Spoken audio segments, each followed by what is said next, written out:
Hello, my podcast people, and thank you for joining me for yet another episode of my favorite podcast. Today, we are talking about the fact that you are not your niche. If you're listening to this when it drops, it is Monday, December 4th. Welcome to Monday.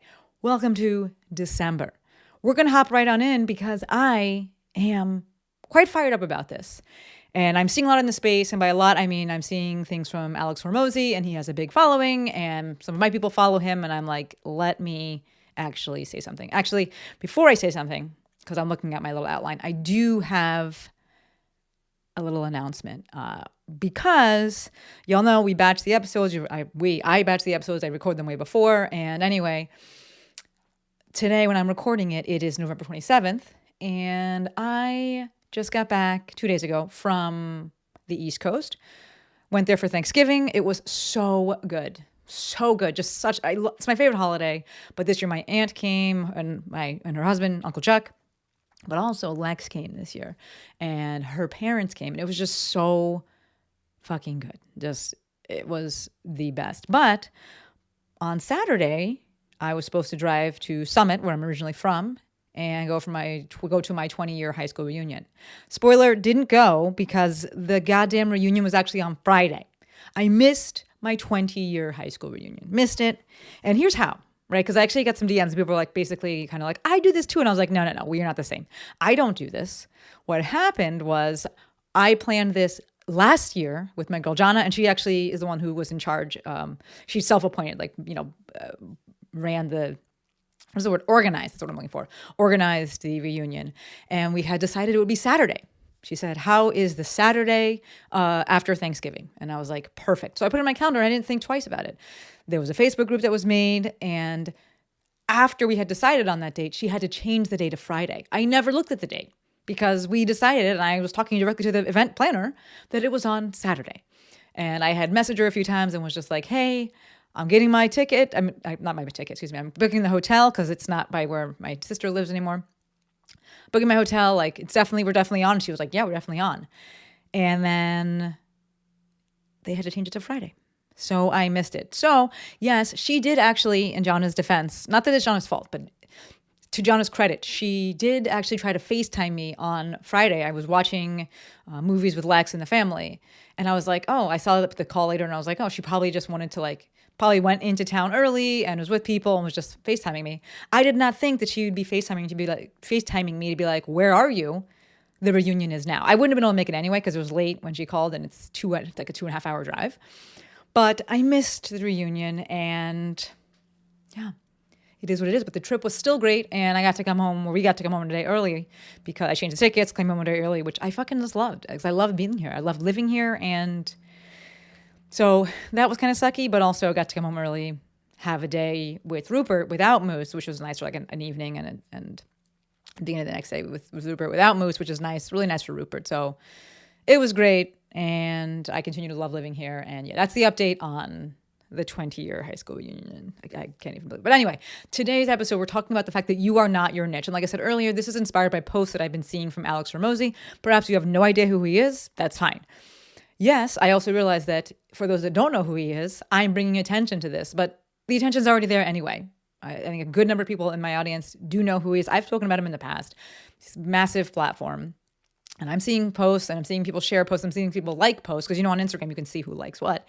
And I'm seeing people like these posts. And I was just like, I disagree. And quite frankly, I'm fucking annoyed because, yes, part and part, it makes my job harder because I have to kind of de-educate. But also I'm like, I want people to fucking succeed. And what he's saying, if you follow it, you will not succeed. So figured I'd make an episode and share my 2 pennies. Of note, my guy Tom from Bonus Footage, he's a dope guy, dope account. We'll link that. Thank you, Courtney.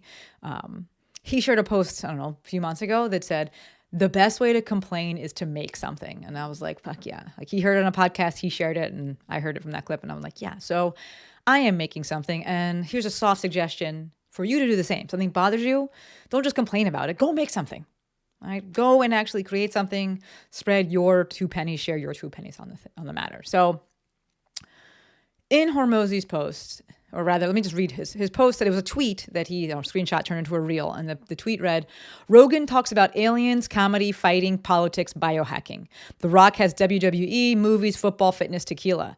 I like business, fitness, comedy, utilitarianism. You don't pick your niche. You are your niche.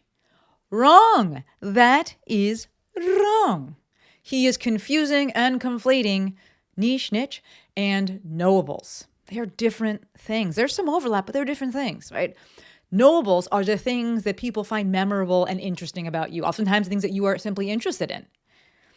These things can help people to like you, and they can also make you a bit more relatable as well. Your niche is the problem you solve, how you solve it, and who you solve it for. This is what people pay you for. And this, tying into what I was saying earlier, is what frustrates me, because if you're trying to actually build a profitable brand, you're trying to run a business, people are paying you to solve problems. They're not paying you for your goddamn interests. Ideally, you're interested in the problem that you're solving for them, but they're not paying you for your hobbies. No one's paying me to be a barista. Y'all have seen my latte art. Side note here, the latte art is still a whole latte of nothing, but the foam is thicker, and so it does look nice, but there's no art. But it does look nice, so I will say that. But either way, knowables, niche, different.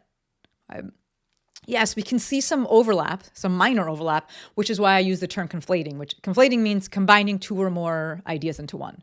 And so he is conflating niche and knowables. So this conflating happens, namely in that there is a good chance that you look like your niche. Right? Which is, remember, part of niche is the group you solve the problem for. The problem you solve, how you solve it, and who you solve it for. All right? So there's a good chance for many people that you look like your niche, or your niche looks like you. Why? Because we attract what we are. White men love Joe Rogan. White men love Alex Hormozi. Both of these people, are white men. The Rock does have a bit more universal appeal, and I do love The Rock. We're going to stay away from whatever is happening politically around this now, but I do enjoy The Rock. All right? In terms of this overlap, we also see that know, like, and trust contributes to someone's willingness to pay you. Thus, knowables do help in terms of people ultimately paying you and you creating this profitable business. But it is not the same as niche, right? Niche, the problem you solve, how you solve it, and who you solve it for. Knowables, the things that make you memorable and interesting to people. So yes, overlap, but not the same thing. If you're not solving a problem, you don't have a niche, these knowables don't mean anything. You have hobbies, great, and you put them on Instagram. No one's going to pay you for anything. The post that he shared, it was absolutely going to do well because it gives people permission to not do the hard thing, which is focus and go all in on one thing, which is infuriating to me because niching down is exactly how he, Hormozi, and all the other people that are in the space saying you don't have to niche down, found their success. Hormozi even says it in his content, right? He says that when he went all in on filling gyms, that's when his shit took off. Because before that, he had a dental business he was involved with and a chiropractic office, I don't know. But he talks about how you spread too thin and how you have to have focus and niche down and go all in. Now he's saying that you are your niche, and that doesn't make sense because he's saying how he has these varied interests. It doesn't matter. Those are knowables, not your niche. Rogan's niche, right? If you break this down, right? The problem you solve, how you solve it, and who you solve it for. For Rogan, Joe Rogan, the problem he solves is entertainment and trending information acquisition, or acquisition of trending information. That's the problem he's solving for people. How does he solve it? Long-form guest interview podcast. Who does he solve it for? Brochachos, right? And folks who want to feel in the know, but will still want to be counterculture and I'm cool and I listen to podcasts while I smoke pot, whatever. Folks who like understanding things, thinking they understand things simply by associating themselves with a group. They associate themselves with people who listen to Joe Rogan. It's oh yeah, we know stuff, right? They're outsourcing their understanding. That's who he's solving the problem for. Similar demographic here, or similar, two people that are similar and have a very shared niche. Lex Friedman, he has a more gentle approach. So the how he solves it is a little bit different. He still has a long form guest interviews, but the discussions, I think, are probably a little different, and thus who it's for is a little bit different. Andrew Huberman, same problem being solved. right? Entertainment value and largely acquisition of trending information. How he solves it, long form podcast, not necessarily guest interviews, but long form podcast. It has more of that sciencey feel. And so who's it for? People who still want to outsource the acquisition of this information, the understanding of this information. Same. And a lot of people look like him. All right. As it relates to running a business, people, consumers want solutions and certainty. This is why niching down is important. Think about your own purchasing habits, right? Niching down, saying the problem you solve, who you solve it for, how you solve it, provides this sense of certainty and solutions for the potential customer. So think again, or rather, I say think again because I just said think that again, but think about your own purchasing habits. Would you sign up for a gym that was also a furniture store? Would you get dental work from your barista? You're probably sitting there and be like, no. But that's what it sounds like when people are coming out. You're like, you don't have to niche down. That's exactly what it sounds like. And that's exactly what it is. So another example here that I'm going to tease out for you that I'm excited about here is Costco. Would you buy a car from Costco? Some people might say yes. This makes sense because if you think about the niche, right, which is the problem you solve, how you solve it, who you solve it for, ultimately they are solving this problem for people who are looking for a good deal. Right? That's the number one thing. People are looking for things in bulk. People who are looking for things at a better price, a cheaper price. So for some, people will be like, yeah, I'll buy it. People buy gas from there. They buy all these different things because they're not like, I need you to be an expert at this one thing. I need you to be an expert at getting the best deals. All right? So people may. But would that same demographic buy a car that Costco made? Right? The Costco car, the Kirkland car. I don't know. I think that's a lot of people in that same niche would say no. They want a good deal, but they want certainty of an outcome. They want certainty of that solution. You can't be sure that the car is going to be good because it's not Costco's expertise. And at the price point that it would be, it may not be a good deal, right? Yeah, you're more likely to buy like Kirkland sweats because it's clothes and from a absolute like monetary value, it's way less than what you'd pay for a car. So you're like, even if it doesn't do what it's supposed to, even if it doesn't do what it says it's supposed to do, like you're not out that much money, but it's probably going to do what it says that it's going to do because it's just pants and you just have to wear them, right? A car, very different. So we see the importance of niching down. As it relates to Hormozi's post, I will agree with the last part, which is that he says that you don't pick your niche. For many people, most people, you don't actually pick it. He says, however, that you are it. I will say, no, you learn it, right? You don't pick your niche, you don't pick your niche, you learn it. For most folks, it's about trying and excluding, right? And if you're looking to run a business that actually makes money, this business is going to be rooted in your expertise. Right? Again, here we can see overlap between expertise and experience. They're still different things. There's still different things as it relates to running a business. And this is where he's conflating and confusing things and being like, oh, I'm interested in these X, Y, and Z. That's my niche. No, it's not, because you don't have expertise in that. People are not actually paying him for a philosophy. I think we said one of the things he's interested in. People are paying him to teach them how to make money. That's his niche. It's helping people make money. Okay? As it relates to the problem that he solves. So when thinking about running a business, this is rooted in your expertise. Why? Because you cannot be one step ahead of your potential client and customer. You need to be 100 steps ahead of them. Personal experience does not allow for that. Work experience, right? That can allow for it because that's when we start to develop expertise because it increases the sample size to dozens and to hundreds, right? So if it's like, okay, I rehabbed my own knee, cool sample size of 1. I have experience, but not true expertise. I'm a physical therapist. I've treated hundreds of knees. Suddenly you're like, yeah, the sample size is hundreds. And I can say this thing works. I can provide that certainty of an outcome, that certainty of a solution. We see the difference. A single experience does not make you an expert. Remember, from a business perspective, people want solutions and certainty. That's what you get when you go to the expert. That's why you don't want your barista doing dental work. No expertise. Maybe an interest. Maybe they like talking about canines and whatever. But there's no expertise there. Right? So Where do you as a person fit into all of this? Because I think he's trying to get at that. And this is why people like it, because they're like, yeah, I am multi-passionate, and now someone's giving me permission to like be all these things and bring all these things to the table. Of course, bring all these things to the table, because you are the brand. You're not the niche, you're not the niche, but you are the brand. So please bring your whole self. Share your interests, but you look to monetize your expertise, right?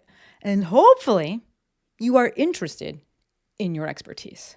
Right? From an IG perspective or Instagram perspective, what this looks like tactically is use your stories for everything, all of your interests, all of your life, share everything. And then use your feed for teaching and solving problems, aka demonstrating and sharing your expertise. Right? This is why within my stories, you'll see espresso now, garbage trucks, working out, Moopert, volleyball. But I'm not trying to start an account and teach you how to play volleyball. I don't have expertise there. That makes sense. They're not going to pay me because I'm not 100 steps ahead of them. I cannot guarantee an outcome. Of note, clever marketing can sell once, but only a good product can sell twice. That is from Seth Godin, I believe. Saying this because people can fake it, and they can fake that they have expertise with something, right? But then when they actually get clients and they can't get them a solution, those people are going to dip. So in my stories, all the things. In my feed, it's how to build a profitable online personal brand. Yes, I throw some life stuff in there, but it's not the majority of my content. And I have a little bit of wiggle room with this, because part of my brand is teaching people how to live their best life, right? Which is a good segue into this next part. Changing or evolving your niche is a product of breaking through the trust barrier, right? With this, the problem that you solve changes, but oftentimes who you solve it for stays the same. So the segue being that for me, I started off with teaching people about movement, but it was largely health and fitness professionals. Then I broke through the trust barrier and I went into teaching them online business, aka how to make money online. But it was still to the same demographic.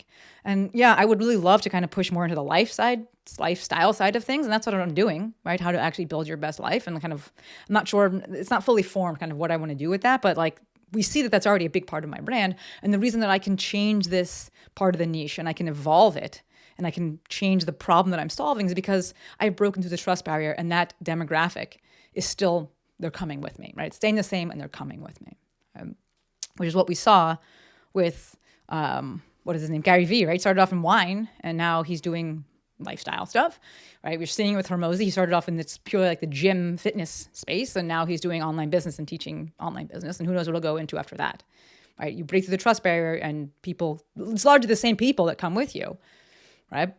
But you can go in these different directions. All that to say, I'm like out of breath here. All that to say, you are not your niche. You are the brand, for sure.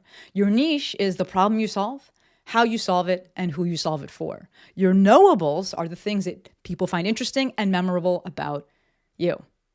If you actually want to make money, you got to niche down. All right? Remember that you typically don't pick your niche, you find it. It finds you. You learn your niche, right? We learn that over time. And it's typically you start in one place and then you're like, okay, cool, let me try this on. Nope, doesn't fit. And we kind of go through that method of exclusion. Of note, it starts with your expertise, not your interests. But hopefully you are interested in your expertise. All right, I'm looking at the time.